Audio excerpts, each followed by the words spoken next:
Hello everyone, welcome to Lakshyam academy.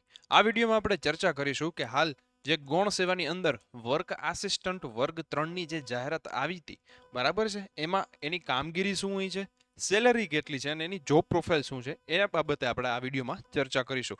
તો આપ સૌ જાણતા જશો કે ભાઈ વર્ક આસિસ્ટન્ટ પોસ્ટ આવી છે એક, બરાબર, ક્લાસ 3ની છે. કયા ડિપાર્ટમેન્ટમાં છે? તો કે ભાઈ રોડ એન્ડ બિલ્ડિંગ ડિપાર્ટમેન્ટમાં છે. ઠીક છે. કોણ કન્ડક્ટ કરશે એક્ઝામ? તો કે ગૌણ સેવા GSSB દ્વારા વર્ગ 3ની વર્ક આસિસ્ટન્ટની પોસ્ટ આવી છે. બરાબર, આપ સૌ જાણતા જશો ટોટલ 336 જગ્યા છે ભાઈ. 336 જગ્યા છે અલગ અલગ સર્કલ વાઇઝ. બરાબર, અલગ અલગ જિલ્લામાં અલગ અલગ સર્કલ વાઇઝની અંદર જે કંઈ પણ ડિવિઝન કે સબ ડિવિઝન આવતા હોય, ઠીક છે, એની અંદરની વર્ક આસિસ્ટન્ટની 336 જગ્યા આવી છે કે જે એલિજિબલ કોણ છે અહીંયા? તો કે જે લોકોએ ડિપ્લોમા એન્જિનિયરિંગ કરેલું છે. ખાસ સમજો, જેમણે ડિપ્લોમા ઇન સિવિલ એન્જિનિયરિંગ કરેલું છે એવા કેન્ડિડેટ અહીંયા એલિજિબલ છે. હો ભાઈ, આવડી 336 જગ્યા માટે શેની છે? તો કે ભાઈ વર્ક આસિસ્ટન્ટ.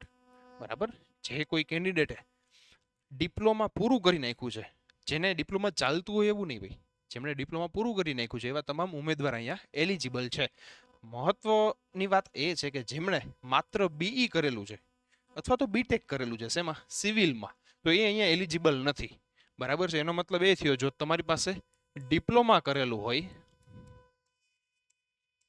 ઓર ડિપ્લોમા પછી D2D કરેલું છે, D2D એટલે ડિપ્લોમા ટુ ડિગ્રી, ડિપ્લોમા કરીને જો તમે ડિગ્રી કર્યું છે તો તમે અહીંયા એલિજિબલ છો. બરાબર છે. ડિપ્લોમા કર્યું છે તો બી છો ને D2D છો તો બી છો. પણ ડિપ્લોમા નથી ને ડાયરેક્ટલી BEના બેઝ ઉપર જો તમારે ફોર્મ ફિલ કરવું છે તો અહીંયા તમે એલિજિબલ નથી. એ સિવાય શેની જરૂરિયાત છે? તો કે ભાઈ કોમ્પ્યુટરનું બેઝિક જ્ઞાન હોવું જોઈએ અને ગુજરાતી અથવા હિન્દી ભાષાનું જ્ઞાન. ઠીક છે. આ તમને આઈડિયા હશે જ કે ભાઈ તમે ડિપ્લોમા વખતે જ્યારે ફર્સ્ટ ઓર સેકન્ડ સેમેસ્ટરમાં કોમ્પ્યુટરનો સબ્જેક્ટ આવતો હતો એ અહીંયા તમે રિઝલ્ટમાં બતાવી દો સિલેક્ટ થયા પછી તો પણ ચાલે. રાઈટ? ચાલો એ પછીની વસ્તુ જોઈ લઈ કે ભાઈ વય મર્યાદા કેટલી? તો કે ભાઈ 30/1/2026ના રોજ તમારું મિનિમમ ક્રાઇટેરિયા કેટલો છે? 18 વર્ષ અને મેક્સિમમ 33 વર્ષ સુધીની વય મર્યાદા છે. પણ અહીંયા તમે જોઈ શકો છો કે વયમાં છૂટછાટ પણ નોટિફિકેશનમાં આપેલી છે કે SC ST SC BC ઓર EWS કેટેગરી વાળાને નિયમો અનુસાર જે કંઈ પણ 4 કે 5 વર્ષની છૂટછાટ આપેલી છે, તમે નોટિફિકેશનમાં જોઈ શકશો કે આ જે લિમિટ કરતાં પણ 5 વર્ષની છૂટછાટ આપેલી છે XYZ અહીંયા કેટેગરી છે એને અનુસરીને. ઠીક છે. ચાલો એ પછી જોઈએ કે ભાઈ વર્ક આસિસ્ટન્ટની જોબ પ્રોફાઇલ શું છે. મેઇન તો ભાઈ કામ શું કરવાનું? બરાબર, એઝ એ ડિપ્લોમા એન્જિનિયર તરીકે તમે ગવર્મેન્ટ ડિપાર્ટમેન્ટ જોઈન કરો છો, તમારી શું જવાબદારી રહેશે, કેવા કામ કરવા પડશે? ડિપાર્ટમેન્ટ કયો છે? તો કે R&B ડિપાર્ટમેન્ટ. બરાબર, R&B road and building department mostly civil એન્જિનિયરનો ફેવરિટ ડિપાર્ટમેન્ટ હોય છે ભાઈ. બરાબર, તો એમાં જો તમને જોબ મળે છે એઝ અ વર્ક આસિસ્ટન્ટની, તો કામ કેવા હોય? તો કે ભાઈ મેઇનલી તમે તો સિવિલ એન્જિનિયર છો, બરાબર, એટલે ફિલ્ડના કામ તો કરવાના જ હોય. પણ માની લો ઓફિસ વર્ક આવે, office work in the sense જે કંઈ પણ રજિસ્ટર મેન્ટેન કરવાના હોય કે તમારા ઉપલી અધિકારી જો કંઈ પણ કામ સોંપે છે તમને તો એ પણ કરવું પડે. વિગતવાર આપણે ચર્ચા કરીએ તો કે ફિલ્ડ વર્ક કેવું હોય પહેલાં તો કે ભાઈ રોડનું કામ હાલતું હોય, બિલ્ડિંગ છે, બ્રિજ છે, આ કેનાલ ડ્રેનેજ વર્ક છે, નો ડાઉટ એ બધું ઇરિગેશન ડિપાર્ટમેન્ટમાં આવે, કેનાલનું આ તે. પણ જે કાંઈ પણ સરકારી સ્ટ્રક્ચરો હોય, ફોર એક્ઝામ્પલ અહીંયા આપણે કેની કામ વાત કરી છે તો કે R&B road and building department, mostly તમારે રોડ છે, બ્રિજના કામ છે, એની સાઇટ ચાલતી હોય તો અહીંયા તમારે મેઝરમેન્ટ કરવા કે સાઇટ ઉપર જે કંઈ પણ મટીરિયલ યુઝ થતું હોય આખી સાઇટની જવાબદારી તમારી આવે. બરાબર છે. સાઇટ ઉપર કામને એક્ઝિક્યુટ કોણ કરાવડાવશે? તો કે અહીંયા તમે વર્ક આસિસ્ટન્ટ તરીકે હાજર હોવ છો તો તમારી અહીંયા હાજરી પણ મહત્વપૂર્ણ હોય છે. ઠીક છે. તો અહીંયા તમારે મેઝરમેન્ટ કરવાના હોય છે, એક બધા મટીરિયલો હોય તો મટીરિયલની ગુણવત્તા ચકાસવાની હોય છે. બરાબર, કોન્ટ્રાક્ટર જે કંઈ આવતા હોય, જે લોકોએ કામ લીધેલું હોય એ કોન્ટ્રાક્ટ પ્રમાણે અથવા તો જે કાંઈ પણ સ્પેસિફિકેશન પ્રમાણે કામ થાય છે કે નહીં એ વસ્તુ તમારે ચકાસવી પડતી હોય છે. તો આવી કંઈક ફિલ્ડની કી રિસ્પોન્સિબિલિટી હોય છે એઝ અ વર્ક આસિસ્ટન્ટ. બરાબર, ઓફિસ વર્કમાં કંઈક અલગ અલગ આવતું હોય ભાઈ, MB ભરવાનું એટલે કે મેઝરમેન્ટ બુક છે, ટેન્ડર સંબંધિત જે કંઈ પણ કામકાજ આપતા હોય, જો તમારા ઉપલી અધિકારી તમને આપે છે કામ તો એ પણ કરવું પડે. કોઈ બી રિપોર્ટ્સ બનાવવાના હોય અથવા તો બિલ વેરિફિકેશનના એન્ટ્રીના કામો છે. ઠીક છે. મેઇનલી શું લખ્યું છે બીજું કે ઇજનેરોને સહાય. બરાબર, એટલે કે એન્જિનિયર્સને સપોર્ટ. હવે એન્જિનિયરને સપોર્ટ એનો મતલબ શું થયો? તો કે ભાઈ આજે તમે માની લો એઝ અ વર્ક આસિસ્ટન્ટ તરીકે જોઈન કરો છો ડિપાર્ટમેન્ટ, ઠીક છે, તમારી ઉપર કોણ આવશે?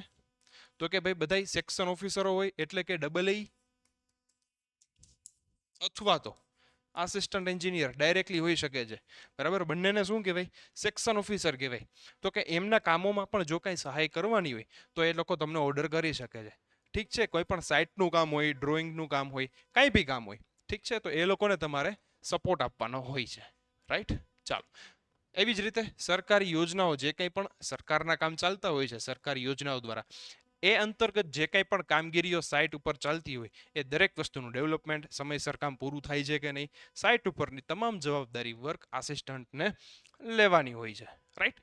ચાલો, મેઇન વસ્તુ જોઈ લઈએ તો કે ભાઈ આરએનબી ડિપાર્ટમેન્ટ વર્ક આસિસ્ટન્ટમાં પોસ્ટિંગ ક્યાં મને સાહેબ સિલેક્ટ થઈ ગયા? તો તમે નોટિફિકેશનમાં જોઈ શકો છો કે ભાઈ ગુજરાતમાં અલગ અલગ દરેક જિલ્લામાં, બરાબર, મોસ્ટલી દરેક મોટાભાગના જિલ્લાઓમાં સર્કલ ઓફિસીસમાં તમને પોસ્ટિંગ, સર્કલ ઓફિસીસમાં મીન્સ સર્કલ ઓફિસની અંદર આવતી સબ ડિવિઝનમાં તમને પોસ્ટિંગ મળે છે, બરાબર. ટોટલ 336 જગ્યા છે, તો એવું નથી કોઈ પણ એક જ જગ્યાએ મળે. તમે નોટિફિકેશનમાં જોઈ શકશો જેટલી બી સર્કલ ઓફિસો આપી હતી એ સર્કલ ઓફિસની અંતર્ગત જે કાંઈ પણ ડિવિઝન ઓર સબ ડિવિઝન આવતા હોય એમાંના સબ ડિવિઝનમાં મેઇનલી તમને પોસ્ટિંગ મળી શકે છે, બરાબર. પણ કામ કેવું કરવાનું હોય છે? મોટા ભાગે ફિલ્ડ વર્ક જ હોય છે, બરાબર. રોડના કામ હોય, બ્રિજના કામ હોય, બિલ્ડિંગના કામ હોય, તો ત્યાં આપણે જવું પડતું હોય છે સાઇટ ઉપર. ડ્યુટી ટાઈમ કેટલો હોય સાહેબ? નોકરીનો સમય શું? તો કે ભાઈ સામાન્ય રીતે તમે જોવા જાવ ને 10 થી 6 ની કે એવી નોકરી બોલાતી હોય, પણ રોડ એન્ડ બિલ્ડિંગ ડિપાર્ટમેન્ટ છે, કામગીરી સાઇટ ઉપરની જાજી હોય તો બની શકે કોકવાર ઓવરટાઈમ બી કરવાનો થતો હોય, નાઇટ ડ્યુટી બી આવે, ઠીક છે. પણ જે રીતની ઇમરજન્સી, જે પ્રકારના કામ, એ પ્રમાણે અલગ અલગ કામગીરી અથવા તો એનો સમય રહેતો હોય છે. અહીંયા કંઈ ફિક્સ સમયગાળો હોતો નથી, બરાબર. પણ એવું નથી હોતું કે સારું કોઈ નોકરી જ નથી કરતું, ઠીક છે, આરએનબીમાં માણસો કામ કરે જ છે, રાઈટ. તો એવું નથી કે ભાઈ અહીંયા નોકરી કરવી અશક્ય છે, ઠીક છે. ચાલો, એ પછી તો કે સાહેબ પ્રમોશન કઈ રીતે મળે અહીંયા, કેરિયર ગ્રોથ શું છે? તો કે તમે સમજો અહીંયા વર્ક આસિસ્ટન્ટ છો, બરાબર. એઝ અ જોઈન્ટ તમે વર્ક આસિસ્ટન્ટ તરીકે કરશો તો એ પછી તમારું પ્રમોશન શેમાં આવે? ડબલ એમાં. ક્યારે આવે? તો કે પહેલા વહેલા તો અહીંયા તમે સૌ જાણતા જ હશો કે શું છે, 26,000નો પગાર છે, બરાબર. 26,000 પર મંથ. એ કેટલા ટાઈમ માટે? તો કે 5 વર્ષ માટે ફિક્સ પે છે ને ભાઈ, ફિક્સ પે છે. તો 5 વર્ષ માટે મંથલી 26,000નો પગાર છે, એ પણ ફિક્સ પેમાં છે.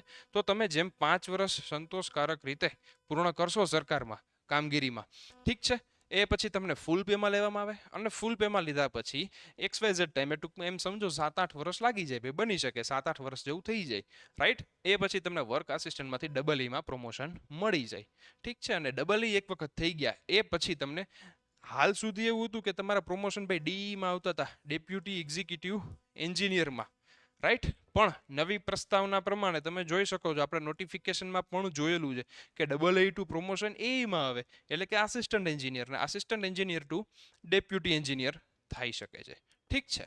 ચાલો, આ નોકરી કોને વધારે સૂટ થાય છે? તો કે ભાઈ માની લો તમે તો જો ડિપ્લોમા સિવિલ કરેલું છે એટલે તમે અહીંયા એલિજિબલ છો, બી વાળા કેન્ડિડેટ અહીંયા એલિજિબલ નથી. પ્લસમાં જેમને સાઇટ હેન્ડલિંગનું અનુભવ હોય અથવા તો સાઇટ હેન્ડલિંગનું વર્ક કરવું ગમતું હોય એ પ્રકારના તમામ કેન્ડિડેટને અહીંયા આ પ્રકારની નોકરી વધારે સૂટ થઈ છે ભાઈ, રાઈટ. ઘણા ખરા કેન્ડિડેટ એવા હોય કે જેમને ભાઈ સાઇટ ઉપર જવું ગમતું હોય, અલગ અલગ પ્લેસીસ છે, અલગ અલગ પ્રોજેક્ટ છે, એક્સપ્લોર કરવા ગમતા હોય.